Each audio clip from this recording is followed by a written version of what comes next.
తిరుపతిలో ఒక సెంటిమెంట్. వెంకటేశ్వర స్వామి దేవాలయానికి పోయే దారిలో ఆంజనేయ స్వామి దేవాలయం దగ్గర ఒక చిన్న విగ్రహాన్ని దొంగిలించారు. ఈ మే బి మెంటలీ సిక్. తిరుమలలో నిత్యం పూజలు అందుకునేటటువంటి ఆంజనేయ స్వామి విగ్రహాన్ని విశాఖపట్నం జిల్లా భీమిలి నియోజకవర్గ తెలుగుదేశం పార్టీ కార్యదర్శి, ఐటీడీపీకి సంబంధించినటువంటి కార్యదర్శి ఎత్తుకెళ్తే చంద్రబాబు నాయుడు గారు అంటున్నారు, చిన్న విగ్రహాన్ని ఎట్లా ఎత్తుకెళ్లారు, మతిస్థిమితంలాగా ఎత్తుకెళ్లాడని చెప్పి మాట్లాడారు.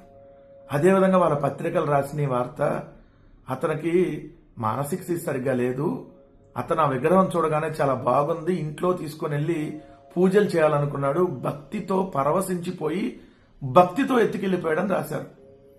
అదే పొరపాటున ఏదన్నా వైఎస్ఆర్ కాంగ్రెస్ పార్టీకి సంబంధించినటువంటి చోటా మోటా లీడర్తో ఎవరన్నా ఒక వ్యక్తి ఫోటో దిగుండి ఆ వ్యక్తిగాని ఇలాంటి దొంగతనం చేస్తుంటే, ఇదిగోండి జగన్ గారు ఫోన్ చేసి విగ్రహాన్ని ఎత్తుకెళ్ళిపోమని చెప్పాడు, జగన్ గారు క్రిస్టియన్ కాబట్టి ఇదిగోండి అల్లర్లు సృష్టించడానికి ప్రయత్నిస్తున్నాడనేటటువంటి దారుణంగా వార్తలు రాసి చంద్రబాబు నాయుడు గారు అయితే ప్రతిరోజు దాన్ని మీటింగుల్లో ఎత్తేవాడు.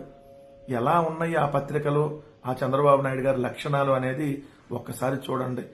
ఎందుకంటే వాళ్ళు చేస్తేనేమో భక్తితో పరవశించిపోయి చేశాడంట, వేరే వాళ్ళు చేస్తేనేమో కుట్రలు, అల్లర్లు, ఇదిగోండి మత విద్వేషాలు, క్రిస్టియన్ కాబట్టి చేశారు, అమ్మో ఆంజనేయ స్వామి విగ్రహాన్ని ఎత్తుకెళ్లిపోతారా అని చెప్పి నానా యాగి చేసేటటువంటి వాళ్ళు. సో ఒకసారి గమనించమని చెప్తా ఉన్నా ప్రజల్ని.